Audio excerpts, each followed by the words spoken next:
찬양받기에 합당하신 분, 우리 주 예수님을 우리가 찬양할 수 있도록 주님을 알게 하시고 참으로 복된 길로 이끌어주신 주님을 찬양합니다.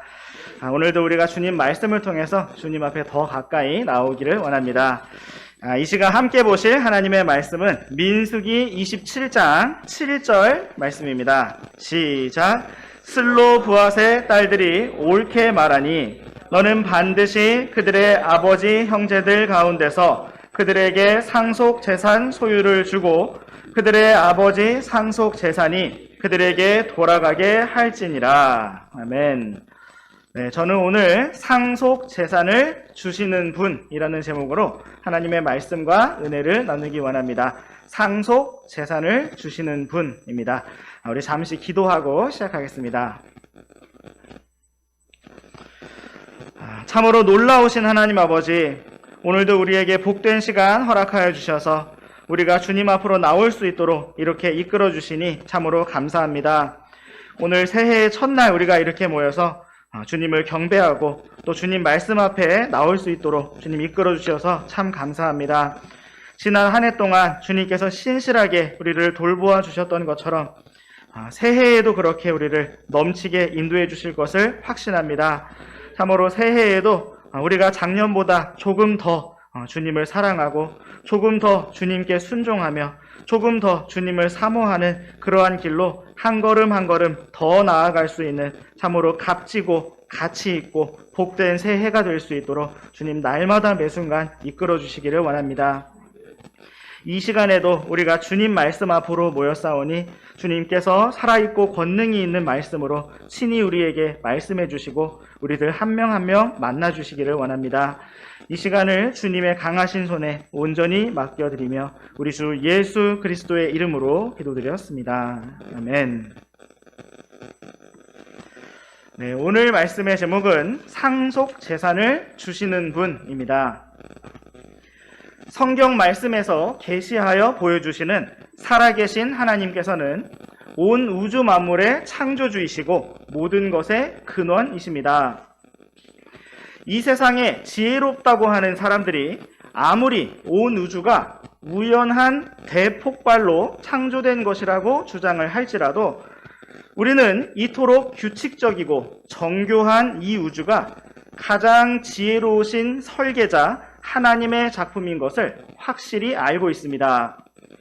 이 세상에 지혜롭다고 하는 사람들이 아무리 사람이라는 존재가 아메바라는 단세포 생물들로부터 우연히 진화된 결과라고 주장할지라도 우리는 하나님께서 정확한 목적과 계획 가운데 우리 사람을 하나님 자신의 형상대로 창조하셨다는 사실을 분명히 알고 있습니다.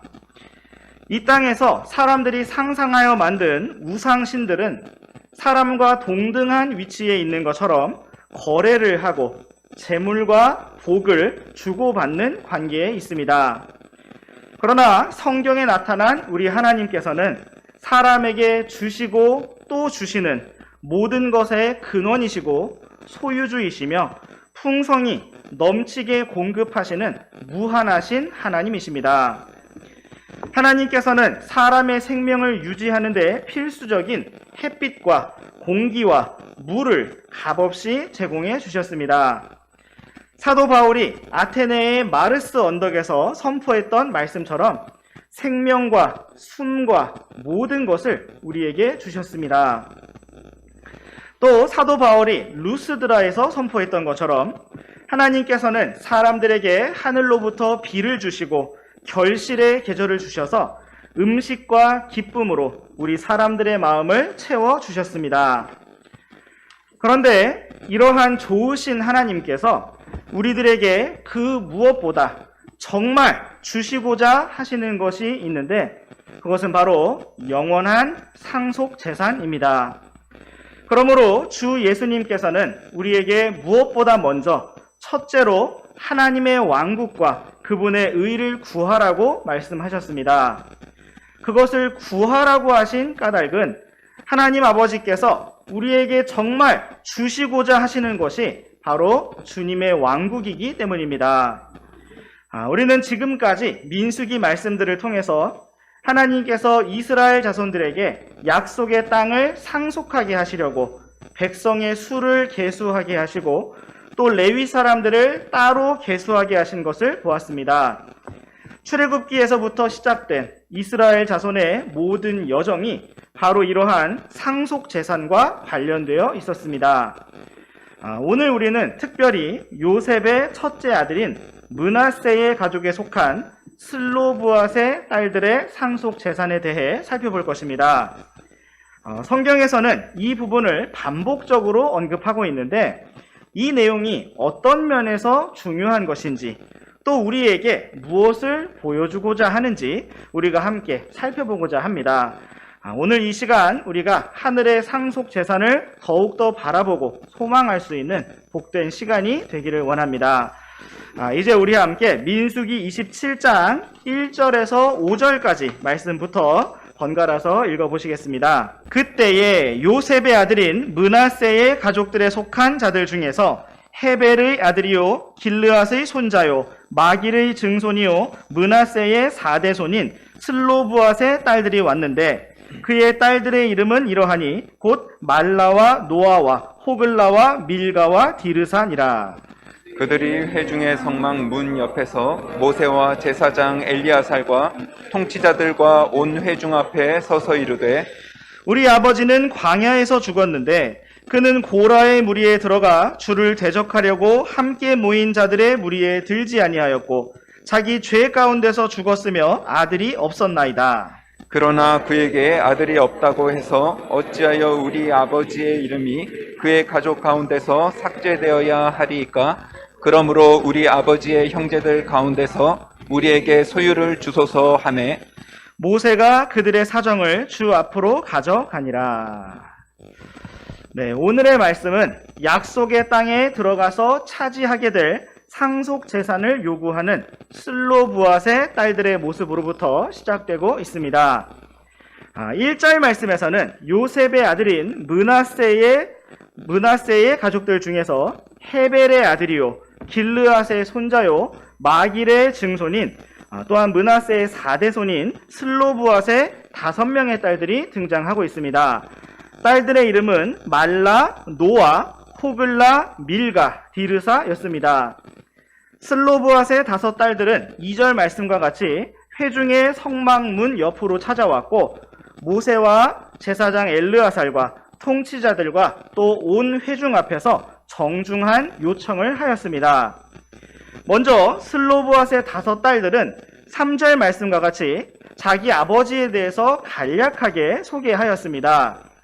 그들의 아버지 슬로브앗은 비록 광야에서 죽게 된 출애굽 첫 번째 세대에 속한 사람이었지만 고라의 무리에 가담하여 주를 대적했던 사람이 아니었고 당시 이스라엘 자손들의 상황 속에서는 평범하게 죽음을 맞이한 백성 가운데 한 사람이었습니다. 그런데 문제는 4절 말씀에 나타난 것처럼 슬로브앗이라는 이 사람이 딸만 5명을 낳고 아들이 하나도 없이 죽게 되었다는 것이었습니다. 여태까지 이스라엘 자손을 계수할 때에는 전쟁에 나가서 싸울 수 있는 남자들의 수를 세면서 그 안에 상속 재산을 위한 의미도 함께 포함시키고 있었습니다. 그런데 여기에서는 예외 상황이 발생하였는데 그것은 전쟁에 나갈 수 있는 남자가 없는 딸들만 5명이 있는 슬로브앗의 가문이 나타났다는 것입니다. 그러므로 슬로브앗의 5딸들은 자신들의 아버지의 이름을 삭제시키지 말고 아버지의 가문으로 이어졌어야 하는 상속 재산들을 딸들인 우리들에게 나누어 주시라고 요청하였던 것이었습니다. 여기에서 우리는 몇 가지를 생각해 볼 수가 있는데 첫 번째는 슬로브앗의 딸들이 약속의 땅과 상속 재산에 대한 분명한 믿음과 소망을 가지고 있었다는 사실입니다. 그들은 어차피 못 들어가 라고 생각을 하거나 어차피 아무하고나 결혼해서 그 집안에 포함되면 된다 라고 생각하지 않았고 자신들의 아버지의 유산, 하나님의 민족으로서의 상속 재산을 반드시 받아야만 하겠다라고 생각하였습니다. 슬로보아스의 딸들의 이러한 믿음과 소망은 오늘날 우리에게도 너무나 큰 도전이 되는 부분입니다. 우리도 오늘날 광야와 같은 이 세상을 살아가고 있는데 우리가 절대로 포기하지 말고 끝까지 소망하고 바라보며 반드시 받아내야 하는 것이 있다면 그것은 바로 하나님께서 우리 각자에게 약속하신 영원한 상속 재산입니다. 또 한 가지 생각해 볼 점은 5명의 딸들이 한 마음으로 모세와 엘르아살과 통치자들에게 나아왔다는 사실입니다.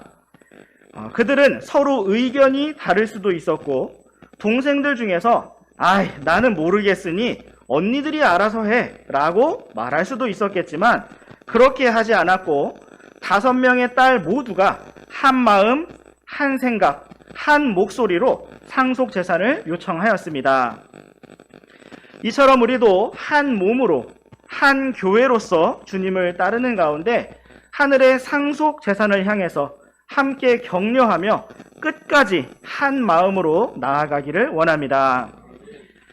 당시 사회의 모습을 생각해 보면 많은 부분 남자가 주축이 되는 사회였습니다.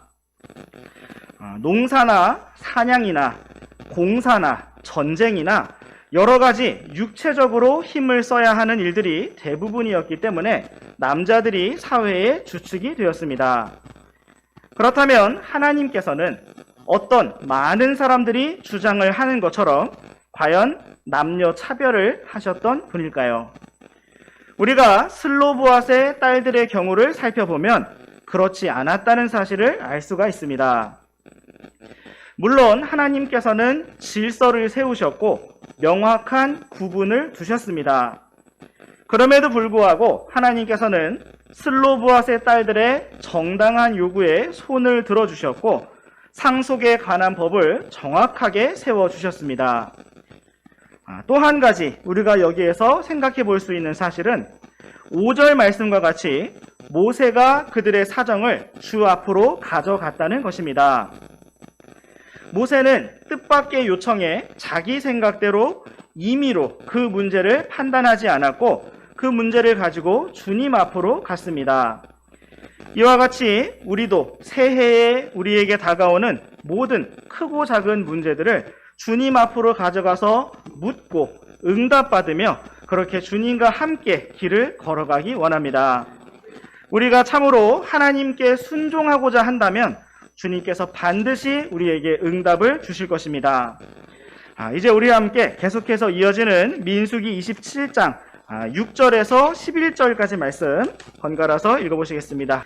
주께서 모세에게 말씀하여 이르시되 슬로브핫의 딸들이 옳게 말하니 너는 반드시 그들의 아버지 형제들 가운데서 그들에게 상속재산 소유를 주고 그들의 아버지 상속재산이 그들에게 돌아가게 할지니라. 또 너는 이스라엘 자손에게 말하여 이르기를 사람이 죽고 아들이 없거든 너희는 그의 상속재산이 그의 딸에게 돌아가게 할 것이요 그에게 딸도 없거든 너희는 그의 상속재산을 그의 형제들에게 줄 것이며 그에게 형제들도 없거든 너희는 그의 상속재산을 그의 아버지 형제들에게 줄 것이요 그의 아버지도 형제들이 없거든 너희는 그의 상속재산을 그의 가족 중에서 그에게 가장 가까운 친족에게 주어 그가 그것을 소유하게 할지니라 하라. 주가 모세에게 명령한 대로 그것이 이스라엘 자손에게 판결의 법규가 될지니라 하시니라.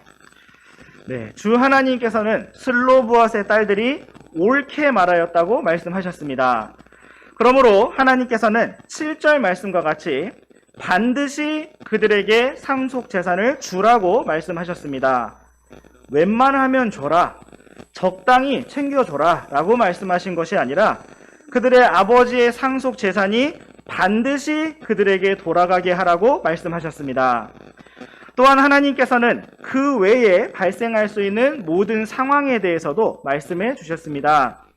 8절 말씀과 같이 누군가가 아들이 없이 죽거든 딸들에게 상속재산을 주고 9절 말씀과 같이 딸도 없거든 그의 형제들에게 주고 10절 말씀과 같이 형제들도 없거든 그의 아버지의 형제들, 즉 삼촌들에게 주고 11절 말씀과 같이 삼촌들도 없거든 가장 가까운 친족을 찾아서 그 가문의 상속 재산이 그 가문 밖으로, 그 집안 밖으로 나가지 않고 계속해서 이어져 내려갈 수 있도록 하라고 말씀하셨습니다. 이제 우리 함께 민수기의 가장 마지막 장인 36장 말씀으로 가보시겠습니다. 민수기 36장 6절과 7절 말씀을 번갈아서 읽어보시겠습니다. 슬로브앗의 딸들에 관하여 주께서 명령하시는 것이 이러하니라. 이르시되 그들은 자기가 가장 좋다고 생각하는 사람에게 시집가되 오직 그들의 아버지 지파 가족에게만 시집갈지니라. 그러면 이스라엘 자손의 상속 재산이 이 지파에서 저 지파로 이동하지 아니하리니 이는 이스라엘 자손이 저마다 자기 조상들 지파의 상속 재산을 지킬 것이기 때문이라. 이 말씀은 아버지의 상속 재산을 물려받았던 슬로브앗의 딸들에게 주어진 결혼에 대한 법을 보여주고 있습니다. 슬로브앗의 딸들만이 아니라 딸로서 상속자가 된 모든 딸들에게 주어진 법이었습니다.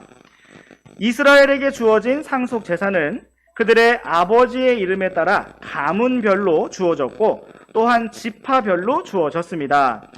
그런데 만약 상속 재산을 받은 딸들이 다른 지파로 시집을 가게 되면 그 상속 재산까지도 옮겨지게 되고 오랜 시간이 지나면 많은 지파들의 땅이 뒤죽박죽으로 섞이게 될 수가 있었을 것입니다. 그러므로 하나님께서는 그들이 결혼을 할 때에 자기가 가장 좋다고 생각하는 사람을 자유롭게 선택하되 자신이 속한 지파 안에서만 시집을 갈 수 있다고 법을 정하셨습니다. 자유를 주시고 또한 넘지 말아야 할 울타리와 경계선을 그어주신 것입니다. 이처럼 상속 재산을 지키기 위한 결혼 제도는 오늘날 우리에게도 영적으로 적용될 수가 있습니다. 특별히 지금 이 자리에 함께 모인 우리 어린 학생들 또 젊은 청년들이 이 말씀의 원리를 마음속에 깊이 잘 새기시기를 바랍니다.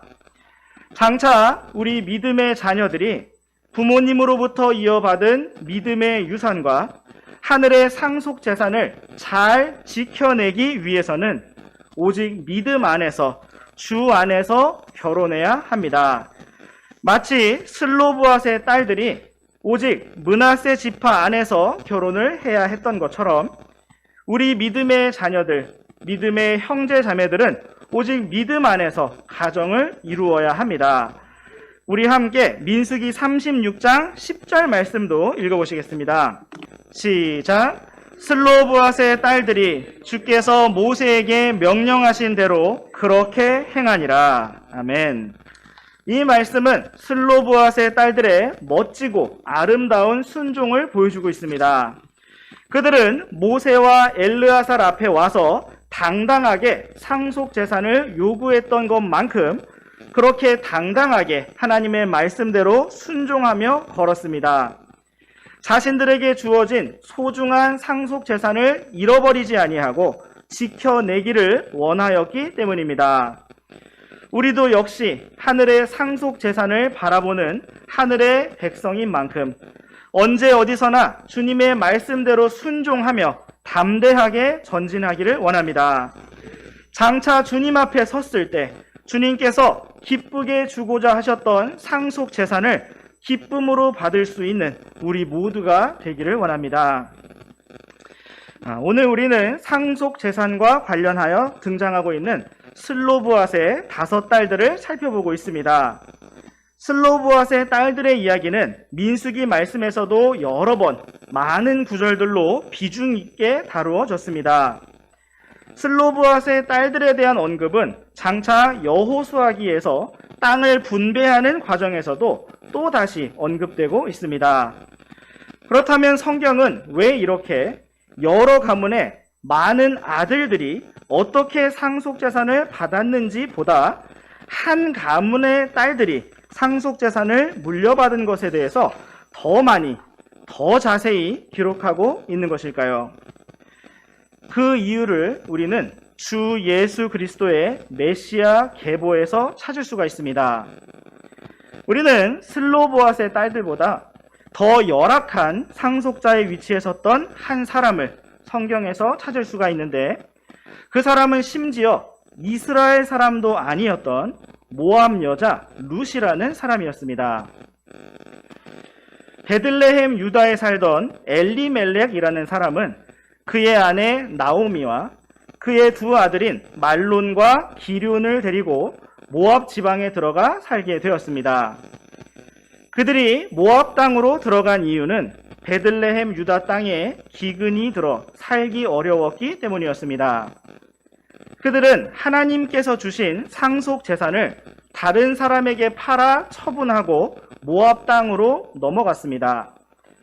그러나 그렇게 모압 땅에서 살던 엘리멜렉은 오랜 시간이 지나지 않아 그곳에서 죽음을 맞이하게 되었고, 나오미와 그의 두 아들인 말론과 기륜만이 남게 되었습니다. 이후에 나오미는 두 아들을 모두 모압 땅에서 결혼시켰는데, 나오미의 며느리는 오르바라는 여인과 룻이라는 여인이었습니다. 그러나 또다시 시간이 얼마 지나지 않아 나오미의 두 아들도 죽고 말았습니다. 이제 나오미에게 남은 가족이라고는 두 며느리인 오르바와 룻뿐이었습니다. 나오미는 너무나 처량한 가운데 두 며느리를 본래의 가족에게 돌려보내고자 하였습니다. 나는 다시 나의 고향 땅인 베들레헴 유다로 돌아가서 어떻게든 살아보겠지만, 너희는 아직 젊으니까 다시 새로 시집을 가서 잘 살으라고 말하며 주의 이름으로 그들을 축복하고 작별을 고하려고 하였습니다. 한 며느리인 오르바는 눈물을 흘리며 작별을 하였지만, 다른 며느리인 룻은 끝까지 나오미를 따라서 베들레헴 유다 땅으로 돌아오게 되었습니다. 이제 나오미가 돌아왔을 때 나오미는 자신의 남편이었던 엘리멜렉의 상속 재산을 되찾을 필요가 있었습니다. 그러나 나오미에게는 그 값을 다시 무르고 상속 재산을 다시 살 능력이 없었기 때문에 그의 친족 중에서 대신 값을 지불하고 상속 재산을 사서 물러줄 사람, 친족 구속자라고 불리는 사람이 필요하게 되었습니다. 또한 엘리멜렉의 상속 재산은 결국 모압 여자 룻이라는 사람이 상속받게 될 위치에 있었습니다. 엘리멜렉에게 더 이상 아들이 없었기 때문이고 딸도 없었기 때문이며, 이 가문에서 남은 상속자는 엘리멜렉 집안으로 시집을 왔던 룻 외에는 아무도 없었습니다. 그러므로 모압 여자 룻은 딸만 남았던 슬로보앗의 딸들처럼 유다 지파 안에서 다시 결혼을 하여 상속 재산이 그 지파 안에 머무르게 해야 하는 역할과 임무를 맡은 자가 되었습니다. 또한 엘리멜렉의 상속 재산을 대신 값을 지불하여 무르는 친족 구속자는 룻과 결혼하여 그 가문을 다시 일으켜 주어야 하는 친족의 역할과 임무를 맡아야만 했습니다. 보아스보다 가까운 친족이 하나 있었지만 그는 자신의 상속 재산이 훼손될 것을 염려하여 자신의 권리와 책임을 포기하였습니다. 우리 잠시 신명기 23장 3절 말씀을 보시겠습니다. 시작. 암몬 족속과 모압 족속은 주의 회중에 들어올 수 없나니 그들은 그들의 10대까지도 영원히 주의 회중에 들어올 수 없느니라. 네, 이 말씀과 같이 성경은 암몬 족속과 모압 족속이 주의 회중에 들어올 수 없다고, 영원히 들어올 수 없다고 분명하게 기록하고 있습니다. 그러므로 엘리멜렉의 가장 가까웠던 친족은 이러한 말씀을 염두해서 자신의 상속 재산이 훼손될까 두려워하여 자신의 친족으로서의 권리와 책임을 포기하였을 것입니다. 그러나 보아스는 기꺼이 친족 부속자로서의 역할을 담당하였습니다. 모압 사람이 주의 회중에 들어올 수 없다는 말씀과 가장 가까운 친족이 반드시 상속 재산을 대속해 주어야 한다는 두 말씀 속에서 보아스는 자신이 어떤 손해를 당할지라도 친족으로서의 역할과 의무를 선택하기로 결정하였던 것입니다. 그리고 긍휼이 심판을 이기고 기뻐한다는 야고보서 말씀처럼 하나님께서는 이러한 긍휼을 베풀었던 보아스에게 놀라운 복을 주셨습니다. 그것은 바로 보아스가 다윗 왕의 증조 할아버지가 되고 룻이 다윗 왕의 증조 할머니가 되는 영광을 주셨던 것입니다. 아마도 보아스가 이러한 긍휼의 선택을 할 수 있었던 까닭은 바로 그의 어머니가 여리고 사람 라합이었기 때문일 것입니다. 그는 이방인에게도 하나님의 놀라운 복과 은혜가 동일하게 임하였음을 직접 경험하고 알았던 사람이었습니다. 이렇게 보아스는 이방 사람이자 주의 회중에 영원히 들어올 자격이 없다는 모압 여인 룻과 결혼을 함으로써 우리 이방인들을 구원하시고 이방인들로 이루어진 교회의 신랑이 되신 주 예수 그리스도의 예표가 되었습니다. 또한 룻과 보아스는 이 땅에 사람이 되어 오신 하나님이신 주 예수 그리스도 메시아의 계보가 어떻게 놀라운 은혜로 가득 차 있는지를 보여주는 생생한 증거요 증인들이 되었습니다. 오늘 우리는 상속 재산을 주시는 분이라는 제목으로 하나님의 말씀을 살펴보았습니다. 오늘 우리가 살펴본 슬로보앗의 딸들의 상속 재산 이야기는 메시아 계보를 이해하는 가장 중요한 퍼즐 조각 중 하나입니다. 그들이 상속 재산을 사모하지 않았었더라면, 상속 재산을 적극적으로 찾고 요청하지 않았었더라면 엘리멜렉의 가문과 보아스와 룻을 위한 길들이 예비되지 못했을 것입니다. 이처럼 오늘 우리가 하늘의 상속 재산을 바라보며 전진한다면 그것은 또 다른 누군가의 상속 재산이 될 것이고 그것이 또 다른 누군가의 전진과 풍성이 누릴 은혜가 될 것입니다.